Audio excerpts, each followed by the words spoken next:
Como lo hablábamos en la portada de hoy, hay una gran preocupación, y hoy más que nunca, en torno a la salud del Papa Francisco. Se cumplen 2 semanas de que lleva internado en el hospital de Roma, en Gemelli, el Gemelli de Roma, y la realidad es de que de nueva cuenta, pues hay unos momentos en los cuales se preguntarán qué va a pasar con la figura del sumo pontífice. Por ello es que invitamos y le agradezco que me tome la llamada esta tarde el internacionalista, el doctor Flavio González, a quien siempre nos da gusto saludarle. ¿Cómo le va, doctor? Jonathan, muy buenas tardes. Me da mucho gusto saludarte a ti y al auditorio. Bueno, de nueva cuenta, ¿no? Otra vez estamos inmersos en esta circunstancia. El Papa número 266 se encuentra delicado de salud y las alarmas obviamente se prenden al interior del Vaticano. Desde su perspectiva, ¿qué estamos viendo, doctor? ¿Ya habría que empezar a ver hacia el otro lado, el que la curia romana le aceptará o no esta renuncia a Francisco, que él dejó muy claro desde un principio: si yo ya no puedo continuar con el apostolado, que se acepte mi renuncia? Mira, lo que acabas de comentar es importante por varias cuestiones. Una, por varias cuestiones. Uh -huh. Una, el Papa pues ya tiene 88 años. Como tiene 88 años el Papa, pues realmente ya es preocupante porque en cualquier momento va a haber un cambio en el Vaticano. Entonces, como hay cambio en el Vaticano, el problema que hay es que pues la política pues tiene mucho que ver en cuestión de la, primero, salud del Papa. A ver, hay 3 escenarios para entender lo que está pasando con Francisco. Primer escenario, el primero es que se recupere y que regrese el Papa a, ¿cómo se dice?, a sus actividades diarias, que regrese a lo que está haciendo el Papa. Entonces, pues en ese sentido, pues realmente es difícil lo que pueda suceder. O sea, vamos a ver otra vez una cuestión, ¿cómo se dice?, de que regresa el Papa a el Vaticano. Pero bueno, esa es una. Dos, la renuncia. La renuncia del Papa la tiene hecha casi ya de varios años atrás. El precedente que dejó Benedicto XVI pues le permite que pudiera renunciar dependiendo de las condiciones de salud. Y frente a esto, que pudiera renunciar, pues otra vez sería vivir el precedente que nos dejó Benedicto XVI, Uh -huh. que tendríamos 2 papas y que ya vimos que no habría un grave problema porque Francisco se retiraría y los cardenales elegirían a alguien diferente. Esto, pues bueno, es una cuestión que puede suceder. Y la tercera, pues que obviamente por los 88 años que tiene el Papa pueda pues morir en cualquiera, ya sea en esta situación, más adelante, y pues elegiría un nuevo Papa. Es decir, la Iglesia Católica pues este tipo de situaciones las ha enfrentado. Lo que pasa es que desde Juan Pablo II, que fue el segundo pontificado más largo que ha habido, pues fueron 25 años en las que no se había habido esa transición. La transición previa que se tuvo fue en 1978, cuando muere Paulo VI, llega Juan Pablo I, dura 33 días en el pontificado, y luego llega Juan Pablo II. De ahí, pues volvimos a ver apenas hace 20 años, precisamente por ahí de los meses de marzo, en donde el Papa Juan Pablo II fue a la clínica Gemelli, se enfermó y muere pues el 2 de abril del 2005, en donde ya vimos que entra Benedicto XVI, que en 10 años Benedicto XVI pues renunció, cosa inédita en la Iglesia Católica, y que después de Benedicto XVI, pues ya vemos ahora al Papa Francisco. Entonces, en estas condiciones creo que es algo que va a suceder y que ya mucha gente empieza a hablar de quién puede sucederlo, quién puede quedarse en el papado. Y la cuestión es que ahí es difícil porque aunque acaba de salir una película que se llama Cónclave y Uh la -huh. gente se emociona de cómo pueden suceder esas cosas, a final de cuentas son ahorita 138 cardenales los que pueden elegir. De esos 138 hay algunos que son papables, ya empiezan a decir quién es, pero ahí recuerdo mucho en la elección de Juan Pablo II, en donde donde cuando llega Juan Pablo II a la elección, cuando fue Juan Pablo I en el 78, a quien se le dio mucho medio de difusión fue al cardenal polaco, al otro, no a Juan Pablo II. Entonces es difícil imaginar quién pueda quedar. Pocas veces, aunque el Papa Francisco tenía posibilidades de ser papa desde Benedicto XVI y luego ya se eligió, pues estaríamos en esas condiciones. Pero mientras tanto, ahorita creo que la información de lo que está sucediendo en el Vaticano es muy importante en el sentido de que, primer dato histórico, ningún papa había durado tantos días ninguno en el hospital. Ya ahorita son 14 días que tiene el Papa. Entró muy contento. El sábado pasado fueron las alarmas de que estaba muy delicado, y ahorita otra vez se está hablando de una recuperación que tiene el Papa Francisco, en donde en esta recuperación que está teniendo el Papa, pues va avanzando la recuperación, va avanzando lo que está haciendo. Entonces creo que pues no es tiempo, todavía pues, las especulaciones noticiosas, como todo lo que acabo de decir, están. Sin embargo, hay Papa, todavía está en buenas condiciones, la parte médica es de recuperación, sobre todo para un hombre de 88 años con sus condiciones de salud de los pulmones, se está recuperando, y incluso ya empieza a hablar por teléfono, por ejemplo, a la parroquia de Gaza para hablar de la situación, está al pendiente. Y claro, pues la salud puede cambiar de un momento a otro, pero por lo pronto han sido muy positivas las respuestas de lo que está pasando con el Papa. Esto es en el tema de la salud del sumo pontífice, y ahora yo me quisiera ir al hombre, al personaje como tal en el que se ha convertido Francisco. ¿Ha logrado el poder volver a convertirse en un personaje clave de la política mundial? Es un personaje mediático y es un papa que se atrevió a tocar los temas que en el momento estaban prohibidos, ¿no? Aborto, matrimonios del mismo sexo, la crisis de la pederastia que dejó en las sombras a Benedicto XVI.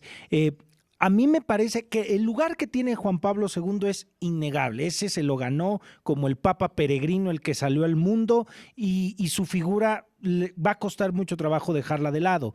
Benedicto XVI se convirtió en el pararrayos de la crisis de la pederastia en aquellos años y le costó muchísimo trabajo. ¿Qué es lo que vería usted que es la identidad que ha dejado el Papa Francisco en este apostolado que lleva, doctor? Mira, creo que muy buena pregunta, muy interesante. Lo que sucede en la Iglesia Católica es obviamente un conflicto entre conservadores y liberales, lo que estamos viendo en todo el mundo. El Papa Francisco, como buen jesuita, no olvidemos que él es de los soldados de Jesús, de lo que son los jesuitas. Él viene con una visión más liberal, en donde ha abierto varios cónclaves, por ejemplo, a la comunión de los divorciados, lo cual genera mucho revuelo, principalmente entre los conservadores, porque los conservadores dicen es que el matrimonio es solo de una sola vez, no es más de dos veces. Y luego hablamos, además de esa cuestión, también la aceptación de la comunidad LGBTQ+, donde llegó a decir dos o tres veces que quién es él para juzgar a los homosexuales. Esto también molesta a muchos cardenales en varias cuestiones, y finalmente, después de eso, también la comunión ¿cómo se dice? La comunión de los matrimonios divorciados. En este sentido, son tres cosas que pues ha dejado muy en clave, muy fuerte. Y por otro lado, además eh, de esa de ese legado que está haciendo el Papa, pues realmente ha puesto también a varios cardenales de esa corriente. Incluso hemos visto confrontaciones entre conservadores y entre grupos conservadores y liberales, en donde ha habido mucha desobediencia al Papa, donde ha habido incluso Exacto. hasta castigos dentro de la política interna del Vaticano. Cuestiones que, como bien comentaste, el Papa Ratzinger, Benedicto XVI, tuvo que enfrentar la pederastia, él mismo dijo, el lobby gay, y por otro lado vemos a Francisco controlando tanto, bueno, ya pasa el escándalo, los enfrenta de alguna manera. Vemos también al lobby gay, que también también dice, bueno, no vamos a juzgarlo, pero tampoco dentro de la Iglesia Católica, y también en los dineros del Vaticano. Recordemos que él también decretó varias austeridad. Había un cardenal que le decían el billete 500 euros, porque este cardenal pues siempre traía mucho dinero y él exigió a muchos de estos cardenales la austeridad dentro de la iglesia. Ujú. Entonces, como personaje, creo que ha hecho muchísimo dentro de la Iglesia Católica, y yo creo que el siguiente papado es la continuidad, que se ha visto que lo puede hacer, porque de los 138 cardenales ahorita elegirían, pero si pasa un tiempo muchos de ellos cumplirían más, ya no estarían en condiciones de votar, y al no estar en condiciones de votar por pasar los 75 años, se reduciría a 120 más o menos. Entonces, el poder lo tiene todavía, pero pues todavía no, lo que se está diciendo, lo que ahorita estamos viendo es la continuidad del gobierno de la Iglesia Católica. Oiga, pero es que dijo un punto clave, doctor.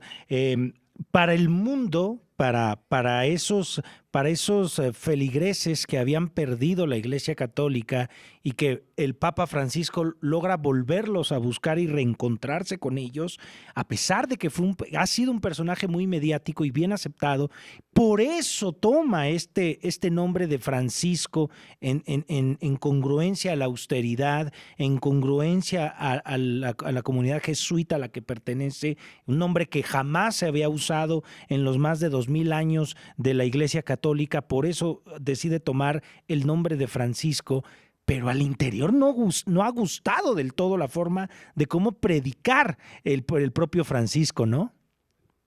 Claro, mira, bueno, hay que entender que son dos órdenes diferentes, la de los franciscanos y la de los jesuitas. Uh-huh. Y los franciscanos siguen el modelo de San Francisco de Asís, que es la pobreza y encontrar a Dios en la pobreza, mientras que los jesuitas siguen a San Ignacio de Loyola, que ellos hablan de oración en la opción. Oración, ellos se meten más en la cuestión de intelectual. De hecho, ellos siempre fueron el niño malcriado de la Iglesia Exacto. Católica, porque todo lo cuestionan, todo lo preguntan, y incluso recordemos en la historia de nuestro país, allá a finales del siglo XVIII fueron expulsados por el Imperio Español, precisamente porque todo lo cuestionaban, y fueron los que trajeron estas ideas revolucionarias que nos llevaron a la independencia. Entonces los jesuitas son alguien especial que de una u otra forma tienen una mentalidad diferente, pero como bien dices, no le gusta mucho a la Iglesia Católica, pues quitarles esas preventas que llegaban a tener, y como él, por ejemplo, en el Vaticano, vive en Santa Marta, come con los visitantes que llegan a Santa Marta, y dejó el departamento papal, que era donde han vivido tradicionalmente los papas.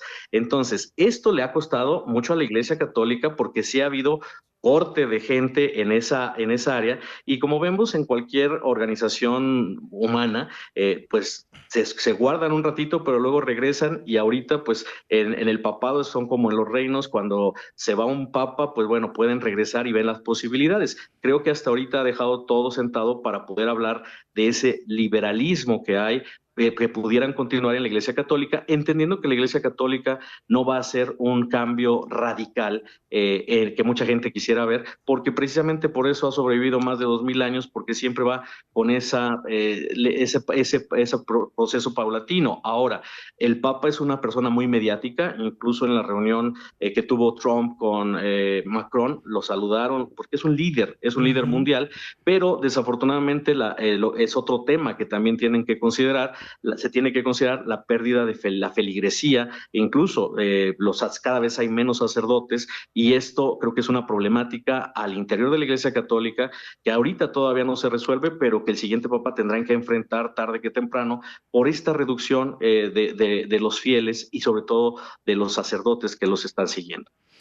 ¿Le parece, doctor, que, a ver, es innegable la congruencia que ha llevado Francisco durante toda su vida, ¿no? Y que se queda marcada totalmente después de que le toca vivir la dictadura de Videla, y que a mí me parece, ahí redefine muchísimo sus convicciones de cómo hacer la labor del sacerdocio, de predicar desde las comunidades más alejadas, en donde ahí está la pobreza latente, en donde ahí está la verdadera realidad y donde a veces no llega incluso la propia Iglesia Católica. Y entonces es ahí donde se da este mensaje muy disruptivo, muy distinto y que toma por sorpresa a la Iglesia, pero que luego se dieron cuenta que necesitaban de ese impacto. Yo me quedo sorprendido cómo el propio Ratzinger le decía, es que ¿cómo le hace usted para tener esas masas alrededor suyo?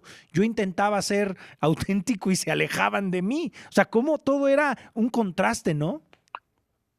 Mira, es que siempre hay cuando hay un gran papa, siempre viene uno que como es como un colchón donde viene esa transición. Y Ratzinger fue ese papa de la transición, donde Ratzinger hay que entender que lo que más tenía era escuchar a un teólogo. Ir a escuchar sus homilías al Vaticano era una maravilla porque te daba una cátedra de teología. Y esto pues no es algo muy popular en la sociedad, pero Ratzinger escucharlo era toda una cátedra, era escuchar a un teólogo con un conocimiento muy profundo de la teología y era sorprendente. Tuve la oportunidad, bueno, de ver a Juan Pablo II, a Ratzinger y a Francisco en varias ocasiones y son muy distintos. A Francisco se le ve como un párroco cercano y lo que acabas de decir de Francisco es sorprendente. Por ejemplo, uno de sus últimos viajes fue al sureste asiático, en donde visita Timor Oriental, un país que apenas se independizó en el año 2002 y llega, los visita con una fuerza que les da y también visita Indonesia, el país con más musulmanes en el mundo. Previo a viajes anteriores llegó por ejemplo, a Madagascar, donde aunque Juan Pablo II hacía estas visitas, ahora él le da esa prioridad y, por ejemplo, en contraste, vemos que Francisco no ha ido a su natal Argentina, donde pues obviamente es muy querido, porque va precisamente a la periferia. Y desde que toma el papado, él dice, vámonos a la periferia, vamos por los pobres, vamos a apoyar a los pobres. Y en este sentido es una visión un poco distinta a la Iglesia Católica. Y Claro. lo que te puedo decir es que incluso como percepción, alguna vez en Roma, la percepción es el clero, toda la liturgia te alejan de él y ves a un papa que quiere estar cerca de su pueblo y un pueblo que quiere estar cerca del papa, pero que hay toda una línea de divisoria entre él y los que estamos, la población, porque es toda esta estructura de jerarquías creadas por la propia Iglesia Católica. Híjole, que es muy interesante estos contrastes entre estos tres últimos papas, desde, bueno, a mí me tocó nacer en la era de cuando estaba todavía Juan Pablo II, y era un hombre muy carismático, era muy querido, y se llevó a sus pies a México. Luego esta parte también muy interesante de Benedicto XVI, de cómo en su momento él intentó convertirse en este pararrayos y le costó demasiado caro en la crisis de la pederastia. Y ahora aparece Francisco y le da una cara fresca, una frescura, una nueva forma de cómo comunicarse la iglesia. Y yo creo que con esto podemos concluir, doctor. ¿De verdad usted ve? Entiendo que el escenario todavía está en veremos, porque todavía no ha pasado nada, pero me llamó la atención cuando usted mencionaba que están muy claros los contrastes y encontronazos entre el sector más conservador y el que apostaba por el ser liberales en estos momentos en la iglesia. Pero a cómo está el panorama político, ¿cree que va a haber otra movida hacia otro lado de la iglesia? Pues mira, hay que ver que ambos grupos son muy poderosos y, por ejemplo, el grupo conservador tiene una fuerza muy grande, sobre todo con cardenales dentro de Estados Unidos. Uno de ellos es un cardenal que nació en Wisconsin y que este cardenal del lado de Estados Unidos, pues obviamente tiene todo el apoyo de los conservadores, así como algunos grupos europeos que tienen esa fuerza. Sin embargo, la parte liberal también encabezada, por ejemplo, hay un papa filipino que en las últimas 3 ocasiones ha estado mencionado como posible sucesor de cualquiera de los papas, también este cardenal pues tiene esta visión de izquierda, también muy, no de izquierda, sino llamémosle más cercana al pueblo con relación a los temas difíciles dentro de la iglesia.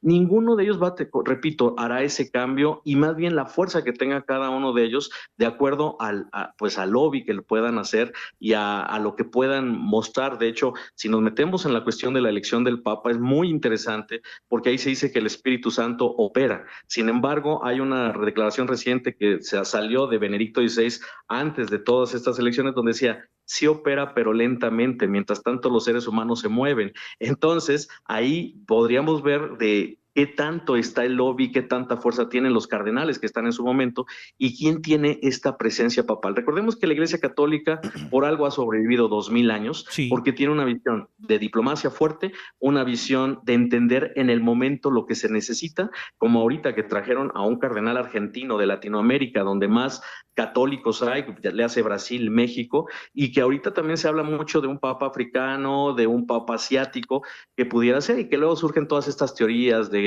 Nostradamus y de sí, las Malaquías y de profecías. cuántos papas quedan, etcétera, Exacto. que se meten y que pues son interesantes, pero que no se pueden definir. Por ejemplo, se decía que el Papa Negro iba a ser el penúltimo, y a final de cuentas, la sotana de los jesuitas es negra. Yo creo que este es el Papa Negro por la sotana de los jesuitas que traen, pero Efectivamente. hay muchas interpretaciones. Efectivamente, hay muchas interpretaciones, está muy interesante y por lo pronto lo vamos a dejar pendiente, doctor. Me parece que habrá que ver que haya una recuperación del sumo pontífice y ver hacia dónde se dirigen las cosas y por lo pronto nos quedamos con ello. Doctor, gracias siempre por su tiempo.